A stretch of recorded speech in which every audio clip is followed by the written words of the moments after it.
Welcome to my another video. तो आज का हम लोग का टॉपिक है उत्कृष्ट या मेरिट वस्तुएं क्या होती है। तो आज हम लोग इस टॉपिक पर चर्चा करने वाले हैं। तो चलिए हम लोग देखते हैं कि उत्कृष्ट या मेरिट वस्तुएं किसे कहते हैं।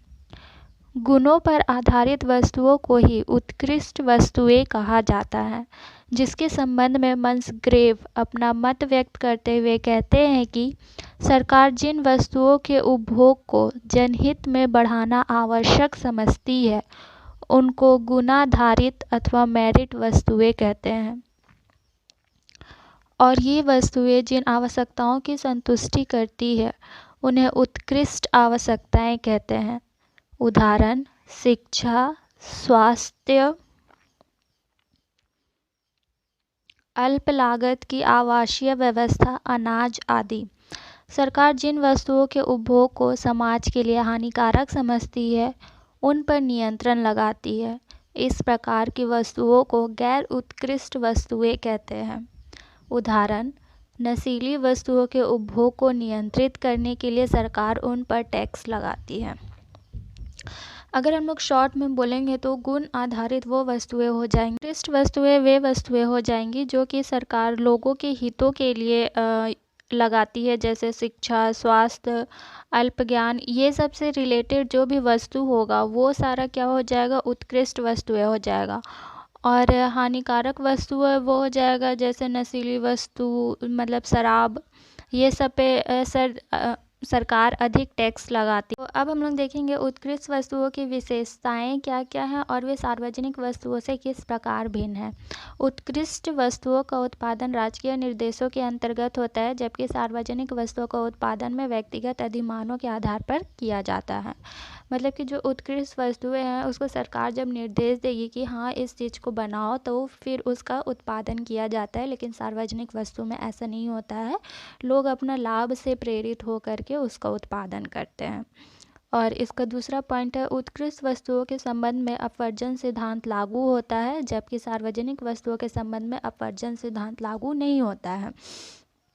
तो अपवर्जन का सिद्धांत क्या है कि अपवर्जन सिद्धांत में होता है ना कि जो पैसा देता है वही उस वस्तु को खरीद सकता है, और जो पैसा नहीं देता है उसको उससे वंचित कर दिया जाता है। मतलब कि उसको वो वस्तु, अगर तुम पैसा नहीं दोगे तो तुमको वो वस्तु नहीं दिया जाएगा। ठीक है। तो उत्कृष्ट वस्तु में क्या होता है कि अपवर्जन का सिद्धांत लागू होता है। मतलब कि अगर आप पैसा देते हैं उस वस्तु को खरीदने के लिए तो ही आपको वो वस्तु मिलेगा, वरना नहीं मिलेगा।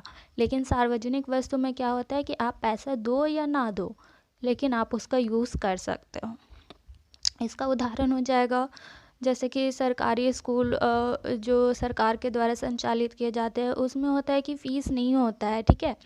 तो उसमें वो सभी को पढ़ाता है। और पार्क हो गया सार्वजनिक पार्क, उसमें भी अगर आप पैसा वैसा नहीं देते हो तो भी आपको उसमें यूज़ किया करने के लिए दे देता है।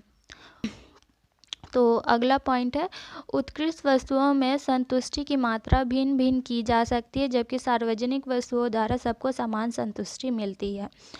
ये तो देखने से ही पता चल रहा है, मतलब कि स्पष्ट है कि अगर उत्कृष्ट वस्तु में हम लोग पैसा दे करके खरीदते हैं तो सबके लिए उसका जो संतोष होगा, उसको उस वस्तु से जो भी संतुष्टि मिलेगी वो अलग अलग होगी। लेकिन सार्वजनिक वस्तु में क्या होता है कि आप पैसा दो या ना दो, सबको तो एक ही मतलब यूज़ करने मिल रहा है, तो सबको क्या होगा, एक ही तरह का संतुष्टि मिलेगा। तो हम लोग का नेक्स्ट पॉइंट है, उत्कृष्ट वस्तुओं की व्यवस्था समुदाय के किसी समूह के लिए की जाती है, जबकि सार्वजनिक वस्तुओं की व्यवस्था किसी एक वर्ग के लिए नहीं की जा सकती। तो उत्कृष्ट वस्तुओं में क्या होता है कि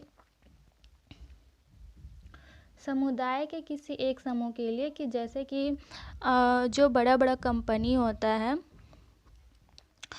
जैसे कि मान लीजिए कि लॉरियल का कंपनी है, तो जो लोग बहुत अमीर है या फिर वही लोग, बहुत नहीं फिर भी थोड़ा जो उसको ख़रीद पाने में सक्षम है वो लोग उसका यूज़ करेगा। ठीक है। और बाकी जो उसको ख़रीद पाने में सक्षम नहीं है वो लोग तो उसको यूज़ नहीं कर सकता है। तो वो क्या हो जाएगा कि एक समुदाय के लिए उसको बनाया जा रहा है। लेकिन सार्वजनिक वस्तु की जो व्यवस्था है वह किसी एक वर्ग के लिए नहीं किया जा सकता है, मतलब वो सबका हित को ध्यान में रख करके ही उसका निर्माण किया जाता है। नेक्स्ट हम लोग का 5वां पॉइंट है, उत्कृष्ट वस्तुओं के संबंध में निर्णय किसी विशेष द्वारा लिया जाता है, जबकि सार्वजनिक वस्तुओं के संबंध में उपभोक्ता की प्रभुसत्ता को महत्व दिया जाता है। तो उत्कृष्ट वस्तु के संबंध में मतलब क्या हो जाएगा कि किसी वर्ग विशेष द्वारा लिया जाता है, कि जैसे उस फैक्ट्री का जो भी मालिक हो गया वो लोग निर्णय लेगा कि हम लोग को क्या चीज़ का प्रोडक्शन करना चाहिए और उससे हम लोग को कितना फ़ायदा होगा, ठीक है। लेकिन जब सार्वजनिक वस्तु बनाया जाता है तो सरकार सबका जो हित होता है उसको देख करके निर्णय देता है कि तुम इस चीज़ का प्रोडक्शन करो। तो यही चीज़ बताया है इस पॉइंट में। अगला पॉइंट है हम लोग का